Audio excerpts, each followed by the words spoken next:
Hola, ¿cómo les va? Estamos en la práctica de la bibliografía oral. En este caso vamos a trabajar en la primera parte en relación del paso del núcleo 2 al núcleo 3, es decir, el paso del modo de producción esclavista al modo de producción feudal.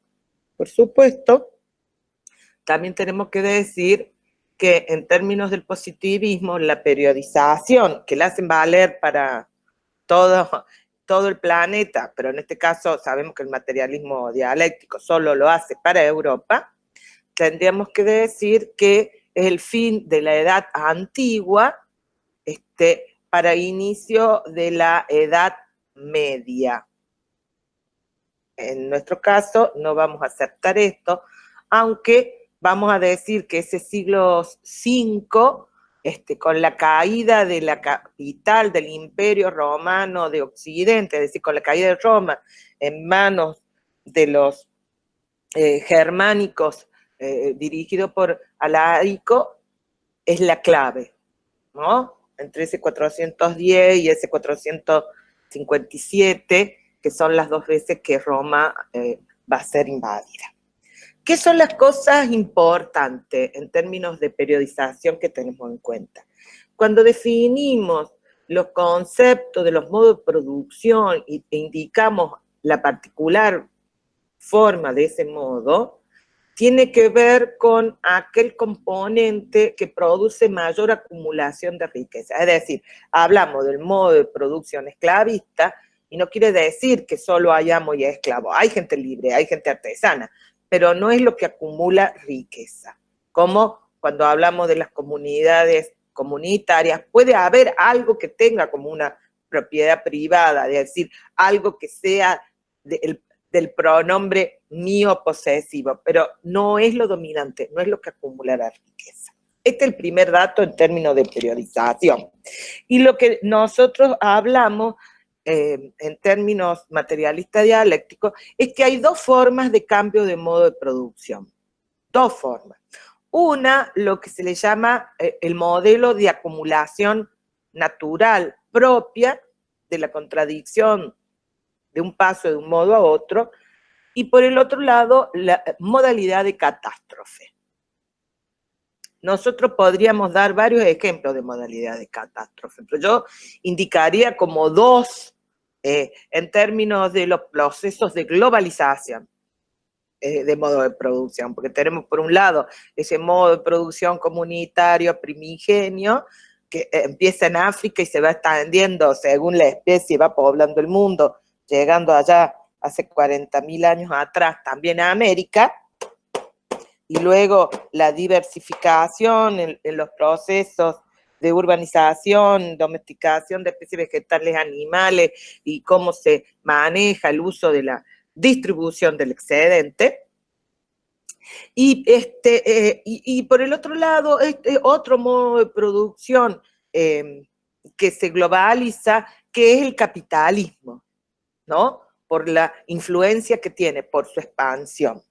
El modo de producción feudal en Europa es un modo que se produce desde la desestructuración del modo de producción esclavista, es decir, una situación interna del propio modelo expandido en la institucionalización política del imperio romano, y por el otro lado, el crecimiento demográfico, esto que Darcy Ribeiro llama la explosión demográfica, la revolución demográfica, que en la zona asiática se produce por las revoluciones neolíticas, crecimiento demográfico, desertificación de la tierra y movimientos poblacionales de lo que el mundo positivo ha llamado las famosas invasiones bárbaras, ¿no? Que es digamos, golpear tribus contra tribus, algunas del orden comunitario, jerarquizadas, como el modelo de los hunos, ¿no? ¿Quién no ha visto alguna vez a Atila, el rey de los hunos? a modelos mucho más, más adaptado al modelo esclavista, que tiene que ver con los grupos germánicos que vivían dentro y fuera de la frontera del Imperio Romano que va avanzando, y que de alguna manera eran un eslabón de hacer guerra a tribus más lejanas, tomar los prisioneros para ser sujetos venta de esclavos. Esto quiebra cuando en la península itálica el origen de la ciudadanía romana, al ampliar su frontera y lograr que las provincias le eleven tributo a Roma y distribuyan entre ciudadanos bienes de consumo gratis, muchos ciudadanos romanos entienden que no tiene sentido tener esclavos. Y al no tener sentido tener esclavos, los dejan libres. Lo cual produce primero una masa de sujetos que lo único que saben trabajar el campo, las casas particulares y ya no tienen dónde vivir, van a los famosos desembarcaderos del río, el Tíber, el famoso Tíber, el río que cruza Roma, y esas catacumbas, esos lugares donde andan pobres, cuando ustedes ven los que viven a la costada del río, ¿no? Las villas de emergencia. Estos pobres abundan, pero a su vez son mano de obra para ingresar al ejército. Claro, pero un ejército que ingresan primero para ir a la frontera, a cuidar la frontera, pero no son cuerpos especializados, no están preparados para héroes como habían sido preparados los hijos de los pater familia romanos. Si me esperan un segundo en esta bibliografía oral, tengo el problema que mi gata, Josefina, quiere que le abra la puerta y tengo que hacerlo.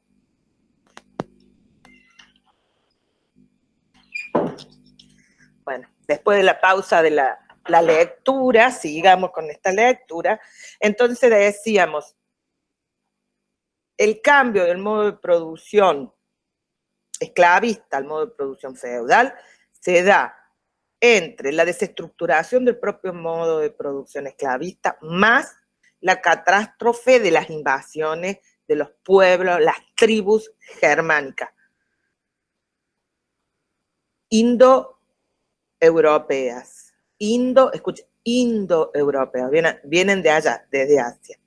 El otro modelo de cambio de modo de producción, de un modo de producción en forma catastrófica, es obviamente el que sufre América en el siglo XVI, que es el paso de un modelo propio, en donde de comunidades colectivistas que se estructuran, algunas tienen modelos de imperios colectivistas como el incásico, o modelos tributarios como la Confederación Azteca, y una gran diversidad de pueblos que están, algunos en forma de comunidad de apropiación directa, otros con especialización y jerarquía, ¿no? Entonces pienso en el modelo de los comunidades ancestrales de lengua caimán y etnia, los que los españoles llamaron comechingones y saravirones de las sierras centrales de Córdoba, entre Córdoba y San Luis, nombres que son despectivos y dados por los quechuas, ¿no? Que se encontraban en conflicto con el imperio incásico, y que eran forrajeros, es decir, estaban recién iniciándose en proceso de domesticación de especies, eran un modelo de pastoreo del guanaco y la llama muy particular, a modelos, digamos, de absoluta comunitarismo como los yámanas, de los cuales en el horario de atención de alumnos del día miércoles 16 hice una referencia a partir de lectura y visión que Charles Darwin, en su viaje a las Galápagos para comprobar su teoría de la evolución de la especie, pidió especialmente parar en Tierra de Fuego para conocer esta comunidad, porque le habían informado que era algo así como el eslabón perdido. Es muy interesante. Yo digo un chismerío, pero es interesante. Los yámanas tenían como un cuerpo muy particular, las piernas muy arqueadas, muy sobrante de piel en las rodillas y caminaban con cierta postura encorvada. Y para algunos esto era propio, digamos, de ese, entre el paso del simio al hombre, al homínido, ¿no? Nadie destacó que como eran canoeros, es decir, vivían en las canoas, pasaban dos cosas. Primero, vivían desnudos, no porque no conocían la ropa, sino porque como en la zona de bruma, tener ropa se humedecía y eso producía enfermedades. Entonces ellos en las canoas hacían en el medio fuego, es decir, tenían domesticado el fuego y tenían mucha posibilidad porque el tipo de naturaleza, esa grulla, ese pasto que hay en las estepas, es un muy buen componente para hacer fuego y sostenerse, dura mucho. Entonces, hacían el fuego y lo único que tenía era una capa en la espalda, pero estaban siempre en forma de cuclilla. O sea, de muy chico pasaban muchas horas en cuclilla en la canoa. Y esto hacía que esta postura de las personas mayores, o sea, mayores, por supuesto, siempre sabiendo ustedes que el promedio medio de vida eran entre 30 y 40 años, pero esta postura no era algo, a ver, no era biológico originario, sino prácticas de la cultura, ¿no? Esto, o sea, el resultado era ese. El tema es que busca las causas. Bueno, me dispersé, pero me parece interesante pensar en algunas informaciones que también tienen que ver con nuestras formas de vida, ¿no? Ancestrales. Bueno, entonces digo... Y dale, ¿puedo hacer una Sí, sí, consulta? sí.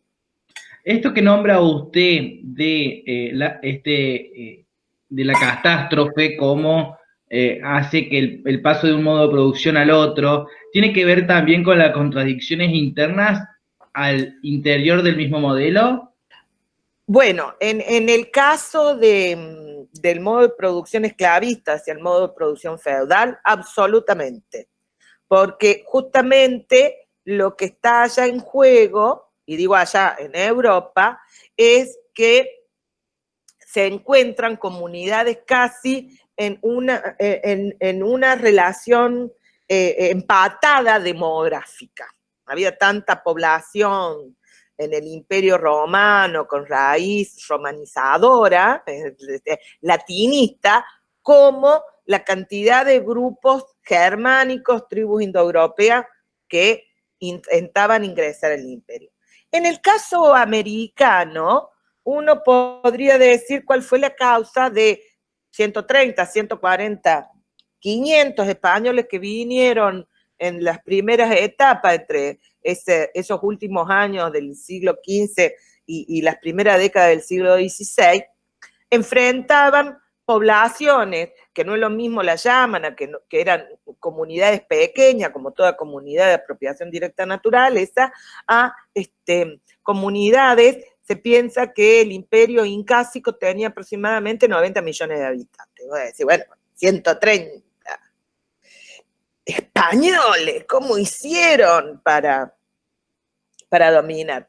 No se olviden, y ahí el concepto catástrofe es un concepto que también implica la primera dimensión que tenemos que ver, demográfica ecológica. El problema no fueron que de los barcos bajaron los blancos, el problema es que bajaron las ratas. Y las ratas eran portadoras de enfermedades desconocidas para las comunidades americanas que habían pasado, digamos, los últimos encuentros a lo sumo tenían 10 o 15 mil años de no encontrarse con mundos blancos, ¿no? Entonces, esas pestes, esas muertes, que en algunos casos llegaba a morir hasta el 30% de la población en las grandes pestes del mundo medieval, donde los barcos, los puertos, eran los ingresos de las pestes. Entonces empezaba una peste o en Europa, en África y América, daba la vuelta por el comercio mediterráneo. Piensen en estas poblaciones que se mantuvieron en algunos casos aisladas 10, 15, 20 mil años. Entonces, no tenían fuerza. O sea, la vieja estructura del coronavirus 19. Porque coronavirus, ¿saben? La gripe tiene una base viral, coronavirus. Por eso dicen que hay falsos positivos. Porque son positivos en cuanto a coronavirus, pero no la cepa 19, que es la peligrosa. ¿Se entiende? Bueno, piensen en esos momentos, estas comunidades indígenas que no tenían ningún manejo de estas enfermedades, ¿no? Y descendieron. Fíjense cómo se reprodujo el coronavirus a partir del ingreso de unas cuantas personas, 1 o 2 personas, cómo se multiplican. Bueno, multiplíquenlo eso en 20, 30 años. Devastó, o sea, la catástrofe fue demográfica en el caso de americano, que devastó, a algunos están sosteniendo que murió el 90% de la población, de los cuales muchos grupos étnicos, culturales, desaparecieron completamente. ¿Cómo los llaman? ¿Cómo los ONA? Desaparecieron étnicamente, físicamente. Gracias a Dios recuperan elementos culturales y por eso cuando yo los llamo ancestrales, me tomo el atrevimiento de sentirme heredera de ellos, ¿no? Heredera cultural. A pesar, digamos, que mi padre descendió del barco, efectivamente. Bueno, dicho esto, y espero que haya sido aclarado este concepto, veremos por qué estamos hablando de la contradicción interna del Imperio Romano. El Imperio Romano, esperen que quiero mostrar una imagen, y tengo cierta lentitud. Muy bien. Sí. El Imperio Romano nace, si uno se pone a mirar, los latinos son de estas tribus, áreas, de estas tribus, una de las últimas en llegar al continente europeo. Ese es del grupo de los pueblos del mar. Y obviamente no pasan a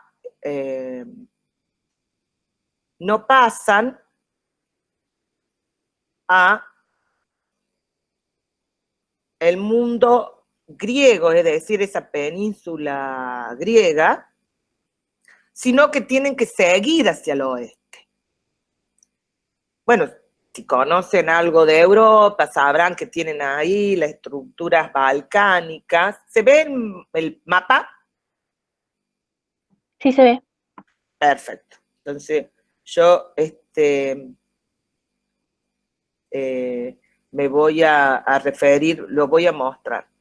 En el mapa, nosotros vemos una serie de colores en referencia a el origen ahí de Roma, ese rojo furioso, y su expansión a medida que va creciendo. Cuando hablamos del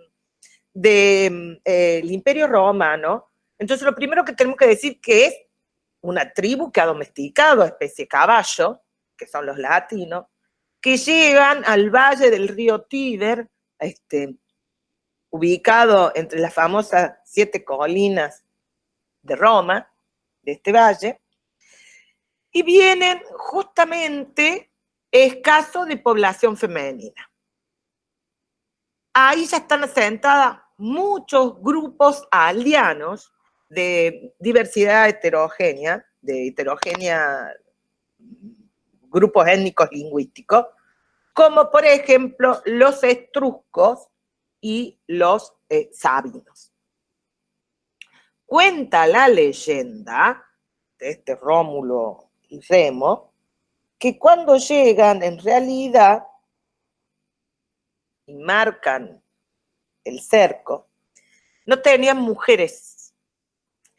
Entonces, aprovechando las disputas entre las distintas aldeas, invaden, por escasez de hombres, y invaden la aldea sabina.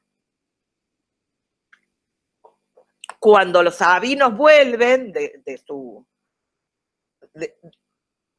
vaya a saber lo que hicieron, o tal vez un grupo de caza o de guerra, porque esto nunca la leyenda lo ha especificado, cuando van a buscar las mujeres, estas mujeres, la mayoría piden quedarse con los latinos. Algunos dicen porque a algunos les gustaron, otros para evitar la matanza de esposos, hijos, hermanos y padres.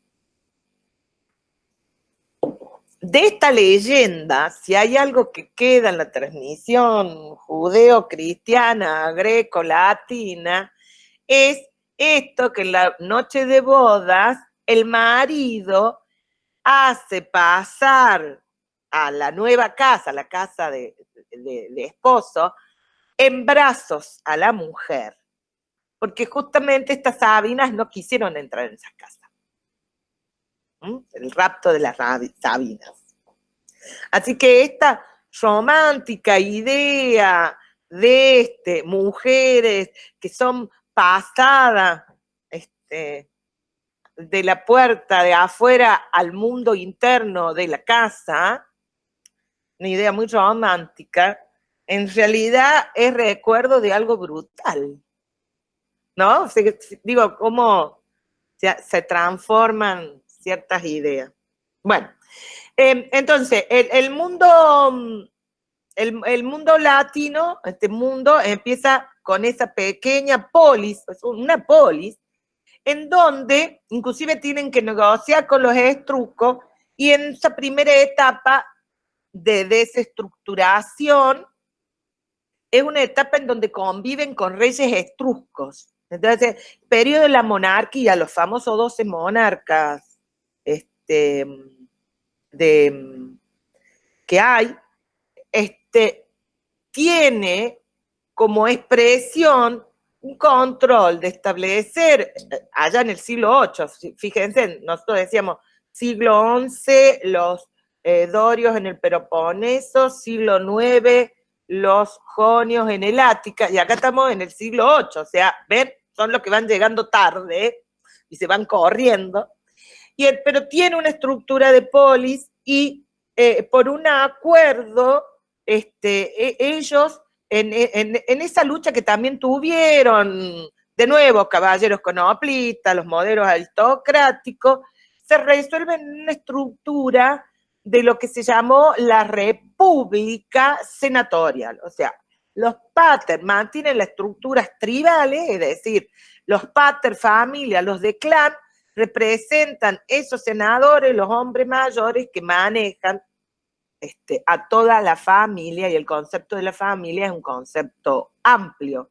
O sea, famulus es el señor dueño de esclavos, esposa e hijo, tanto es así que el pater familia tiene potestad sobre los hijos. O sea, un padre que mataba a los hijos no tenía condena, un hijo que mata a los padres sí.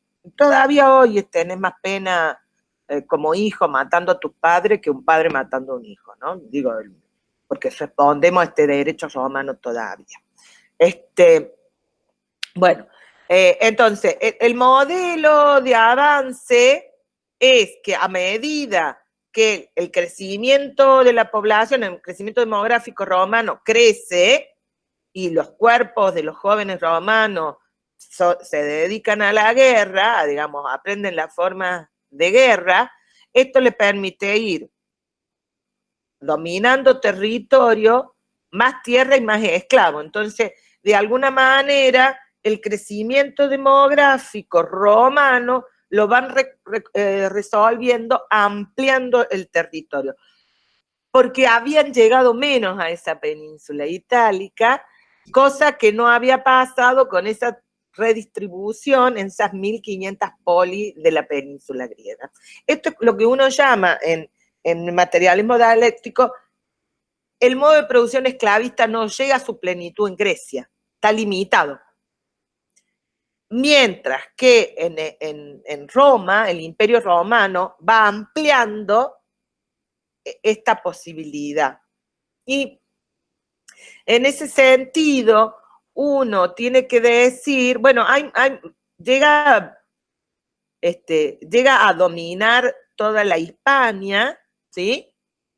Llegan a dominar casi toda la Galia. Acá está marcado con este verde botella, que uno diría, todo. Quiero decirle que hay una parte acá, se ve cuando marco el mapa, ¿no? Bien.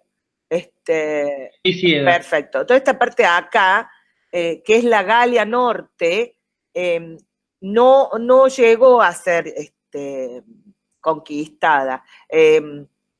Y es famoso el Julio César, digamos, pocos años antes del nacimiento de Cristo, es famoso la guerra Galorum Bellicus, la guerra gala de Julio César, y su famosa frase, vini, vidi, vinci, fui, vi y vencí. Bueno, no fue tan así, y si hay algo que el siglo XX ha creado en términos de chiste, justamente la figura de dibujitos animados de Asterix y Obelix, los galos que nunca pudieron ser dominados por los romanos, ¿no?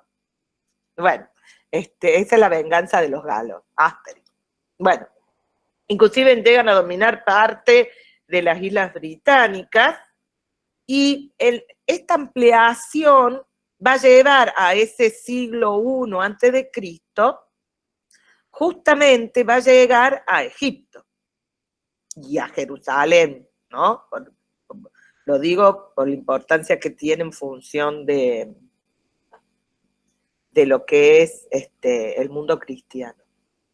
En Egipto, la riqueza del delta, y ustedes observen, lo que había es un modelo tributario. El modelo tributario, ¿qué tiene de particular?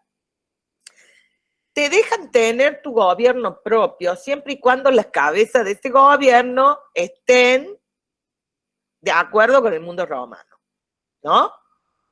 O sea, son reyesuelos o permiten las formas de institucionalización política locales, pero con control directo. Esta es la historia de Heródoto. Heródoto, que era rey de los judíos, pero con con los centuriones romanos apoyándolo. Y de alguna manera, digamos, la figura romana es el famoso Poncio Pilato, que la historia cristiana dice Poncio Pilato se lavó las manos y dijo, no, bueno, este es un problema entre judíos, decídanlo los judíos. Y es justamente un tribunal judío. Entonces los romanos, los latinos, se lavaron las manos de la crucifixión de Cristo. Crucifixiones que no solamente se le hicieron a Cristo. Si ustedes escucharon haber hablado unos siglos antes de la famosa rebelión de los esclavos dirigidas por Espartano. Sí. La vía Apia, todo el camino de los dos lados, es decir, miles de crucificados. O sea, la crucifixión era un ejercicio de castigo público que realizaba el Imperio Romano, ¿no? No hay un invento contra Cristo, digo, eso quiero decir. Bueno, la opción de que llegue a Roma el alimento de los esclavos hacía que el modelo esclavista se perpetuara en los confines del imperio, se ampliaran, pero al interior romano no tenía sentido. Ahora, muchos de esos esclavos ya eran 2, 3, 5, 10 generaciones de haber nacido ahí, solo conocen eso. Y se quedan ahí. ¿Sí? Es una mano de obra libre pero pobre. Tanto es así que a medida que el limes adriático el Adriático es uno de los famosos emperadores, Adriano, que no por nada era un militar hispano. Tanto es así que en esa superación de límites son tantos los brazos romanos que en algún momento algún emperador amplía la ciudadanía romana. Es decir, deja de decir que el latino puro de sangre romano y reparte cartas de ciudadanía. Las reparte porque en última instancia el ciudadano romano tiene sus beneficios, pero tiene sus obligaciones. Servicio militar, y también pagar impuestos. Yo esto también tengo otro dato informativo histórico de lo que representa en la vida cotidiana algo que se hace por muy buena voluntad, pero puede caer muy mal. El camino al infierno está poblado de de buenas intenciones, pero te lleva al infierno. San Martín, cuando hace la declaración de la independencia en Paracas para Perú,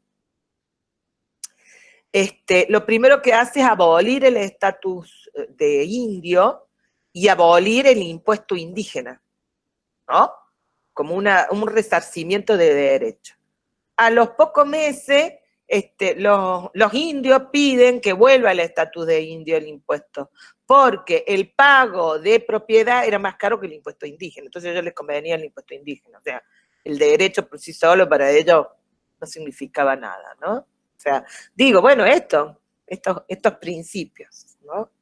¿Qué hago con ese derecho si no puedo comer? Digo, para resumir. Bueno, pero siguiendo con nuestro tema, hacia el siglo I antes de Cristo empieza a producirse una demanda de concentración de poder, especialmente por las cabezas de los cuerpos de legionarios, es decir, las cabezas militares. Cada legión, en cada región, triunfan, en muchos casos, con mucha riqueza de esclavos, riquezas en oro, digamos, por saqueo, y de alguna manera, no siempre respondiendo al Senado, se siente más fuerte el Senado y justificar una centralización de poder. Especialmente pensando que muchas tribus, prelatinas en algunos casos, pero también en esto de los movimientos demográficos existentes, quieren penetrar al imperio. Entonces, se crean famosos triunviratos en donde los generales discuten. Entonces, los generales del norte con los generales del sur, los generales de la Hispania del oeste con el este. Y vienen muchas rencillas, especialmente cuando los legionarios, respondiendo en forma del caudillo, es decir, forma directa, exigen recompensas mejores, y el general para sostenerse tiene que acumular de algún lado, entonces el Senado le molesta. Y esto es lo que inicia el proceso de las luchas civiles. ¿Se acuerdan cuando hablábamos de las guerras civiles entre caballeros y hoplitas del siglo 7 y 6 en las polis griegas? Bueno, acá se están dando entre el siglo 2 y 1 antes de Cristo, ¿no? O sea, si vos ves en términos de tiempo, acumulación generacional, prácticamente van bastante parejos, solo que estas luchas en Roma son mucho más tardías. ¿Por qué? Porque la concentración, la posibilidad del despliegue romano y del clavismo es mucho más largo que el mundo griego, cuyo cierre es con Alejandro Magno en el siglo IV, y luego en el siglo II, si ustedes ven, en el siglo II, el siglo III y el siglo II, Grecia es tomada por Roma. Y decíamos, llevan todas sus propuestas educativas a Roma. O sea, se conocían muy bien porque aparte negociaban, pero ahí, digamos, se apropian, como aquellos se habían apropiado de lo minoico y convierten en micénico, bueno, los romanos se apropian del modelo griego en la clave de Alejandro Magno, en la clave de lo que se llama la etapa helenística. En ese proceso la idea de los emperadores, bueno, después de la lucha de Julio César con el Senado, que el Senado lo mata, y la lucha justamente de Marco Antonio con Augusto y la ganancia de Augusto, se establece el modelo de imperio. Esto está produciendo que acá en esta zona justamente están haciendo dentro del judaísmo una secta particular, digamos, un grupo particular judío, que están haciendo como las logias que vimos, digamos, un maestro oral que elige pocos discípulos, adultos, es decir, educación superior, que trabaja con ellos en esa víncula de filosofía y religión que es este Jesús, ¿no? Este Jesús que tiene en su consideración, fíjese en él, si alguno conoce escritura, esta marca donde va, le pregunta a alguien si lo recibe, o sea, no cobra por ser maestro, ¿no? No cobra, ¿no? Tiene enseñanza a su grupo reducido oral, como un Sócrates, después habla en general, pero van a ser sus discípulos los que se van a dedicar después de su muerte, y entre sus discípulos va a haber una disputa si su propuesta es ecuménica, es decir, para todo el mundo, o forma parte de un grupo específico, como tantos grupos dentro del grupo judaico. Esta situación, siglo I, después de Cristo, se va a enfrentar con estos cambios, esta presión y esta hambruna de lo que produce una mayor demanda de concentración del poder. Y acá vamos a dejar esto para utilizar otro mapa que me parece que es interesante para verlo, que tiene que ver, no se ve con claridad, ahí está, que fíjense, si uno ve el amplio espectro del Imperio Romano, su esplendor, ¿lo están viendo? Sí, se ve. Perfecto, fíjense lo que está ocupando en ese mar interno, donde América está lejos, ¿no? Pero esto está conectado.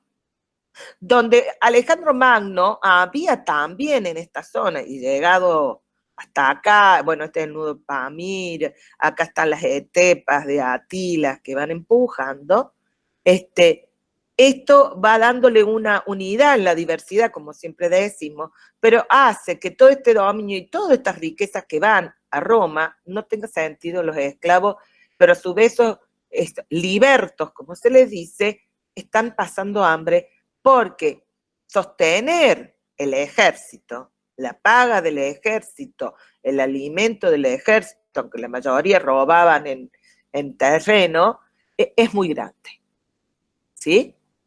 Y ahí está surgiendo esta propuesta religiosa de un Dios que nace pobre, ¿no? Un Dios que viene de la pobreza, que le habla a los pobres cuando los pobres sienten que los dioses existentes no lo están escuchando.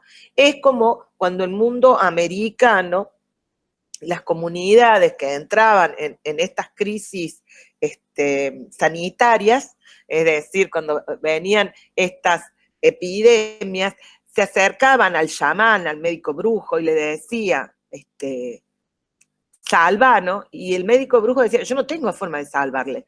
Ah, pero el hombre blanco dice que sabe qué es. Entonces nuestros dioses no son tan fuertes como el Dios de los blancos. Mientras que el hombre blanco decía, ¿cómo será de bueno Dios para con nosotros? Que los mata a nuestra casa. Claro, porque ellos ya, tras generaciones y generaciones, tenían anticuerpos, que es lo que necesitamos hacer con el coronavirus 19.